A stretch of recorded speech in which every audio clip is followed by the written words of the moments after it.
Welcome to Podkey Left and Right, where today's stories hinge on evidence, incentives, and who controls the narrative.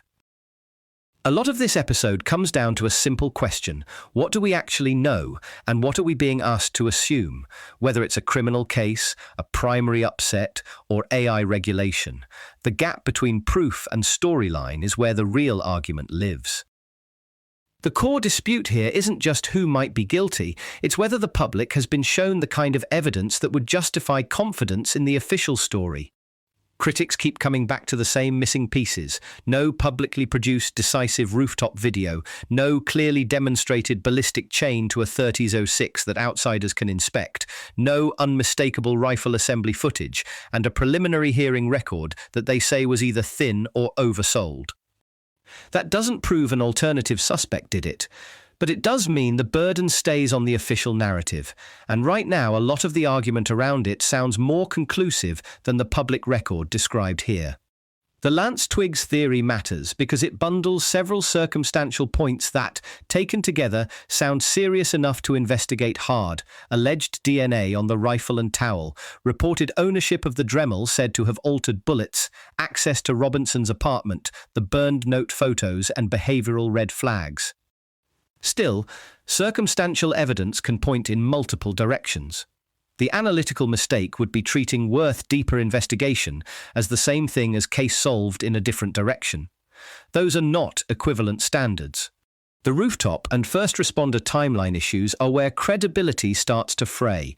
If bodycam went dead after about 27 minutes, if a plainclothes man with badge and pistol was present, if witness descriptions and arrival timing don't line up, then the question becomes who had control of that scene and when. And when people notice details like a maroon-shirted person pocketing a phone left-handed while Robinson was reportedly right-handed, that may or may not be meaningful, but the obvious fix is better transparency. Release the clearer footage if it exists, and let independent review test the claim. The same goes for the SUV gloves and the medical chain. Conflicting accounts about who cut Charlie's shirt or who supervised care don't automatically imply conspiracy, but they do signal a chain of custody and documentation problem. In a case this contested, those gaps become oxygen for every rival theory. The Chandra Levy case is almost a textbook warning about what happens when media obsession and investigative focus lock onto one dramatic angle too early. Levy vanished after logging off her laptop at 12:24 p.m. on May 1, 2001, and the early search strategy appears to have missed where her remains were eventually found, just 79 yards below a trail. That's not a small miss. It likely cost forensic opportunities that can never be recovered. The Gary Condit fixation made narrative sense because the affair was salacious and politically explosive. But narrative sense is not investigative value. Later re-examinations argued that all that heat may have diverted attention from other leads. Ingmar Guandique was later prosecuted largely on pattern evidence, inconsistent statements, and jailhouse testimony, not definitive forensics. That distinction matters because pattern analysis can be suggestive without being conclusive, and jailhouse witnesses are notoriously vulnerable to incentive problems. His conviction later weakening after the witness's credibility collapsed doesn't automatically exonerate every theory against him. It does show the prosecution's foundation was shakier than a headline version of the case implied. The broader lesson is institutional, not just personal. Reports weren't integrated well. Surveillance systems had short erasure cycles, hard drives were corrupted, and preservation was weak. When evidence management fails early, later certainty often rests on reconstruction rather than proof. Abdul El-Sadid's Michigan win is the kind of result everybody tries to overread. The fact pattern is striking: a narrow victory, roughly 22 to 23,000 votes, despite an enormous spending gap and tens of millions in outside money, with a big chunk tied to AIPAC. That tells us money didn't buy a clean win for the establishment side.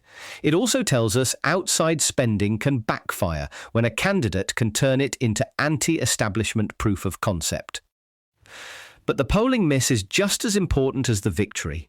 Some final polls overstated El-Said's lead by 10 to 19 points. That's not random noise. It suggests turnout modelling in primaries is still fragile, especially when highly engaged younger and college-educated voters are easier to reach and overrepresented in samples. Then there's the harder electability question. El-Said's base appears strong among younger, college-educated Arab American and Muslim voters, especially around Dearborn, but weaker with black and working-class voters who are central in a November electorate. So both camps get part of the story, and neither gets all of it. Progressives can point to a real win against massive outside opposition. Skeptics can point out that a primary coalition is not automatically a general election coalition. The unanswered question isn't whether enthusiasm exists, it's whether it broadens. And the messaging advice floating around this race is revealing. When candidates have passed positions that sound costly with swing voters, advisors want blunt acknowledgement and a direct explanation of what changed. That works only if voters hear sincerity rather than calibration. You can't workshop authenticity after the attack ads land. The AI debate is starting to separate into two layers. One is the familiar existential or democracy risk layer: deepfakes, misinformation, geopolitical arms races, labor disruption. The other is much more concrete: power demand, data centers, local bargaining, and who pays for the infrastructure.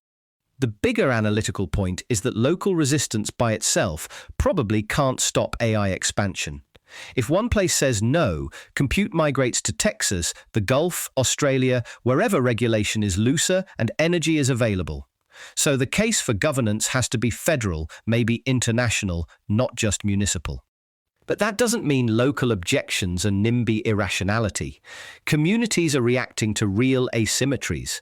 Developers can outspend towns, obscure deal terms, promise revenue, and leave residents holding long-term costs in land use, noise, electricity prices, and sometimes stranded assets if demand or technology shifts.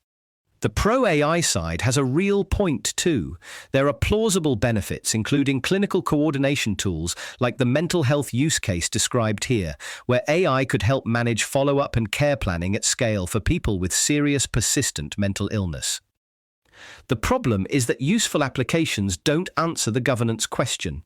If job disruption is already showing up for younger workers in exposed sectors, and if reported sandbox or security failures are real, then the market incentive to ship faster is outrunning the political incentive to build trust. Mandatory testing, liability, transparency, and environmental standards all make sense on paper. The trade-off is speed and competitiveness. But right now, the weakest argument is the one that says we can rely on corporate self-restraint while competition with rivals heats up. That's the least supported assumption in this whole debate. On Iran, the most grounded analysis in the material isn't ideological. It's logistical. Stockpiles run down, ships have finite missile cells, reloads take time, and long resupply chains put hard limits on how long a high-intensity posture can be sustained. That matters because public rhetoric often sounds unlimited, while military capacity is very much not unlimited. If leaks about shortages or planning are accurate, they don't just embarrass officials, they can weaken deterrence and distort bargaining by advertising constraints to adversaries.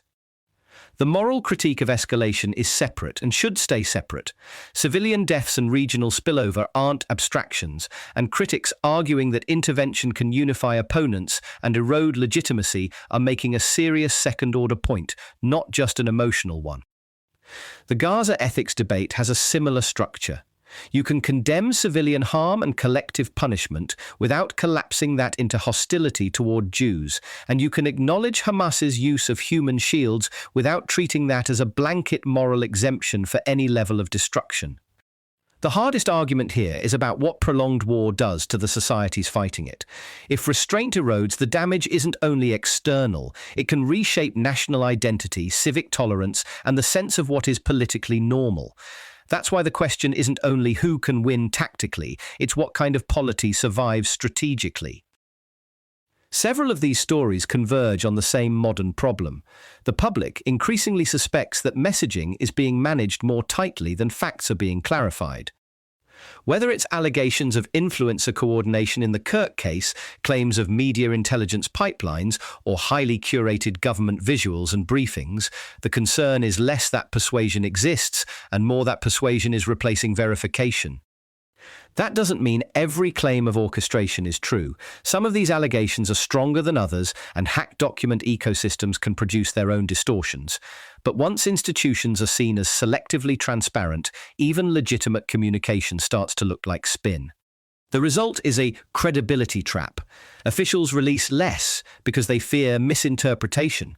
Critics infer concealment from the absence, and the public ends up sorting reality by tribe, not evidence. Breaking that cycle usually requires more primary material, faster disclosure, and fewer demands that people trust mediation they no longer trust. That's it for today on Podkey Left and Right.